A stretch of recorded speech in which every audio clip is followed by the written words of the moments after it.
செய்திகளை விரிவாக பார்ப்பதற்கு முன்னதாக இந்த நேரத்திற்கான தலைப்புச் செய்திகளை பார்க்கலாம்.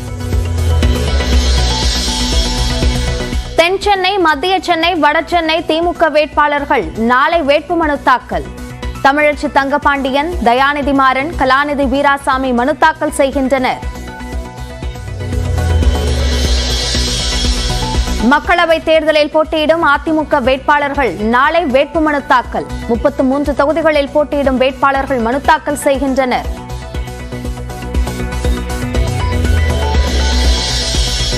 தேனி மக்களவைத் தொகுதியில் திமுக வேட்பாளர் தங்கத்தமிழ்ச்செல்வனை எதிர்த்து களம் காண்கிறார் அமமுக பொதுச் செயலாளர் தினகரன்.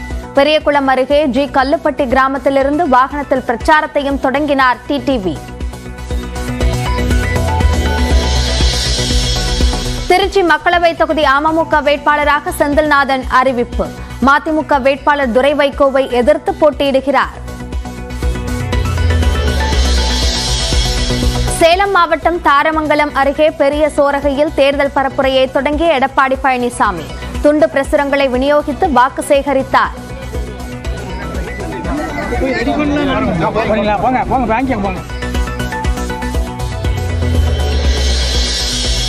இன்று மாலை பரப்புரையை தொடங்குகிறார் பாமக நிறுவனர் ராமதாஸ். திண்டிவனம் அருகே கோவடியில் விழுப்புரம் தொகுதி வேட்பாளர் முரளி சங்கருக்கு வாக்கு சேகரிக்கிறார். தேனி அருகே பங்களாமேட்டில் அமைச்சர் உதயநிதி பரப்புரை. திமுக வேட்பாளர் தங்கத்தமிழ்ச்செல்வனுக்கு வாக்கு சேகரிக்கிறார்.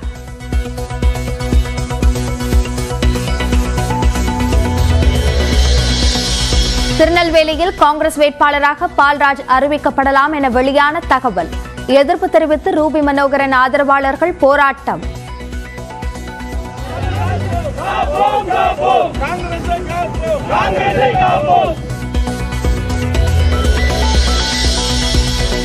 கோவையில் தேர்தல் பணிகளில் பாஜக வேட்பாளர் அண்ணாமலை மும்முரம். கவுண்டம்பாளையம் பகுதி பாஜக தொண்டர்களுடன் ஆலோசனை.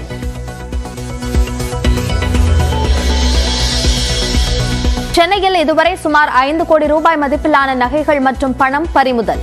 அனைத்து வாக்குச்சாவடிகளிலும் மாற்றுத்திறனாளிகள் வந்து வாக்களிக்க ஏற்பாடு செய்யப்படும் என்றும் மாவட்ட தேர்தல் அலுவலர் ராதாகிருஷ்ணன் பேட்டி. திமுகவுக்கு எதிர் அதிமுக என்ற நிலை மாறி பாஜக என அரசியல் களம் மாறியுள்ளதாக பாஜக எம்எல்ஏ வானதி சீனிவாசன் கணிப்பு. திருச்சியில் முதலமைச்சர் மு க ஸ்டாலின் பேச்சு உறுதி செய்துள்ளதாகவும் விமர்சனம். விருதுநகர் தொகுதி பாஜக வேட்பாளர் ராதிகா சரத்குமார் நாளை வேட்புமனு தாக்கல் செய்கிறார். தருமபுரி பாமக வேட்பாளர் சௌமியா அன்புமணியும் வேட்புமனு தாக்கல் செய்ய உள்ளதாக தகவல். விருதுநகர் பாஜக வேட்பாளரான நடிகை ராதிகா நடித்துள்ள படங்கள், சீரியல் மற்றும் விளம்பரங்களுக்கு தடை விதிக்க வேண்டும். தலைமை தேர்தல் அதிகாரி சத்யபிரதா சாஹுவுக்கு காங்கிரஸ் நிர்வாகி சையது பாபு புகார் மனு. சென்னை வட சென்னை பாஜக வேட்பாளர் பால் கனகராஜ் மீது தண்டையார்பேட்டை காவல் நிலையத்தில் வழக்கு பதிவு. அனுமதியின்றி தனியார் திருமண மண்டபத்தில் கூட்டம் நடத்தியதாக புகார்.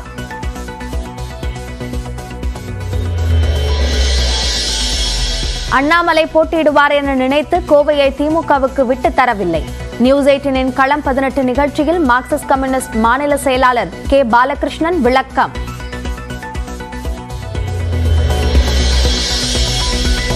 குருத்தோலை ஞாயிறையொட்டி தேவாலயங்களில் சிறப்பு வழிபாடு. வேளாங்கண்ணி உள்ளிட்ட இடங்களில் குருத்தோலைகளை ஏந்தி பவனி சென்ற கிறிஸ்தவர்கள்.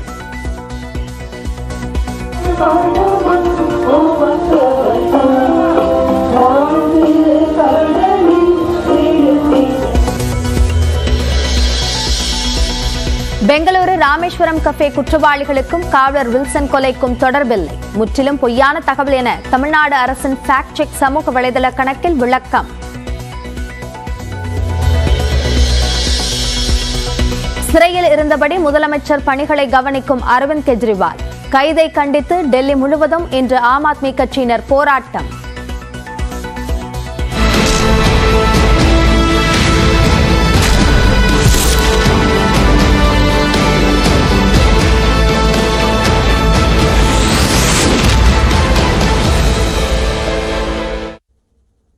நாடாளுமன்ற தேர்தல் பரப்புரையை அதிமுக பொதுச் செயலாளர் எடப்பாடி பழனிசாமி சேலத்தில் தொடங்கினார்.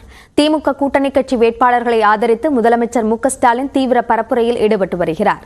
இந்த நிலையில் அதிமுக கூட்டணி கட்சி வேட்பாளர்களை ஆதரித்து அதிமுக பொதுச் செயலாளர் எடப்பாடி பழனிசாமி இன்று முதல் சூறாவளி பரப்புரை மேற்கொள்கிறார்.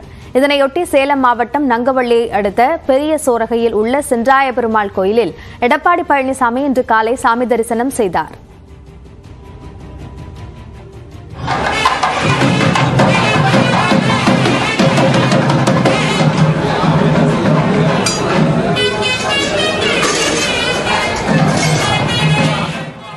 தொடர்ந்து அப்பகுதியில் உள்ள பொதுமக்கள் மத்தியில் அதிமுக வேட்பாளரை அறிமுகப்படுத்தி இரட்டை இலை சின்னத்திற்கு வாக்கு சேகரித்தார்.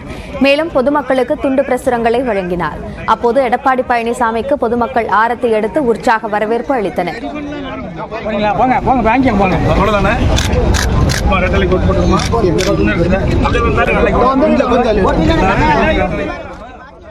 இதனைத் தொடர்ந்து இன்று மாலை திருச்சி வண்ணாங்கோவில் நவலூர் கூட்டப்பட்டில் நடைபெறும் பொதுக்கூட்டத்தில் எடப்பாடி பழனிசாமி பங்கேற்கிறார். இதில் அதிமுக கூட்டணி சார்பில் போட்டியிடும் 40 வேட்பாளர்களையும் எடப்பாடி பழனிசாமி அறிமுகம் செய்து வைக்கிறார்.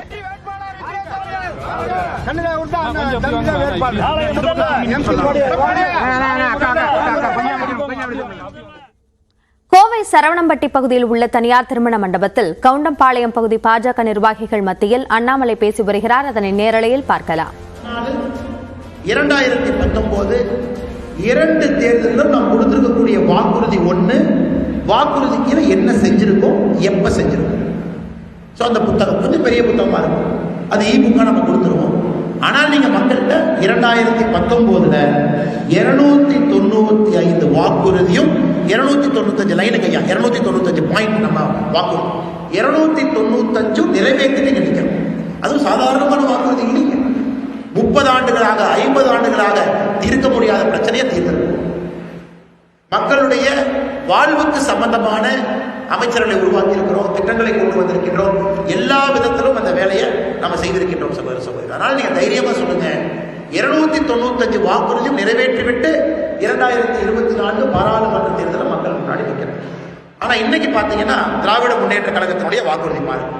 அவங்க எப்படின்னாங்க, ஒரு படத்துல இந்த சூர்யாவும் நினைக்கிறாங்க, சூர்யாவும் ஒரு படத்துல இந்த ரிப்பீட் அப்படிம்பாரு, பார்த்துருக்கீங்களா? இந்த ரிப்பீட் அப்படிமா. அல்லது இன்னொருத்தர் வந்து இந்த நடுவில் கொஞ்சம் பக்கத்தை காணாமல் ஒரு இதில் வந்து அவங்க மேலே போச்சா வந்துச்சா அப்படின்னு சொல்லிட்டு 10 வருஷம் பேசுவாங்க. அது மாதிரி திமுகவுடைய தேர்தல் வாக்குறுதி ஒரே வாக்குறுதி, அந்த நம்பரை மட்டும் மாற்றிக்கிட்டே இருப்பாங்க. ஒரு 10 வாக்குறுதி வச்சு, நாங்கள் ஆட்சிக்கு வந்தால் 2022 சிலிண்டர் விலை 100 ரூபாய் குறைப்போம். இப்போ 2024 எங்களுடைய எம்பி வந்தால் சிலிண்டர் விலை 500 ரூபாய் குறைப்போம். அங்கேயும் காணா இங்கேயும் காணா. உதாரணத்துக்கு 2020 நாங்க ஆட்சிக்கு வந்தா பெட்ரோல் டீசல் விலைய 5 ரூபா 4 ரூபா குறைப்போம். 2024 அதே லைனை ஜஸ்ட் அந்த வார்த்தையை மாத்தி நாங்கள் ஆட்சிக்கு வந்தா 65 ரூபாய்க்கு பெட்ரோல். இவங்க என்னங்க நேரா துபாய்க்கு போய் ஒரு எண்ணெய் கிணறு வெட்டி அப்படியே வாய்க்கால நம்ம வீட்டில் இருக்கக்கூடிய. இன்னைக்கு நான் எந்த வாக்குறுதியுமே 2019 நம்ம கொடுக்கலீங்கம்மா. பெட்ரோல் டீசல் விலை குறைப்பு, கேஸ் விலை குறைப்பு என்பது நம்முடைய வாக்குறுதியில் இல்லை 2019. ஆனால் கோவை சரவணம்பட்டியில் பாஜக நிர்வாகிகள் மத்தியில் உரையாற்றிய பாஜக மாநில தலைவர் அண்ணாமலை மத்திய அரசினுடைய வாக்குறுதிகள் நிறைவேற்றப்பட்டது குறித்து மக்களிடம் எடுத்துச் செல்வது சார்ந்த சில அறிவுரைகளை கூறினார். முழு விவரங்களை பின்னர் வரும் செய்திகளில் பார்க்கலாம்.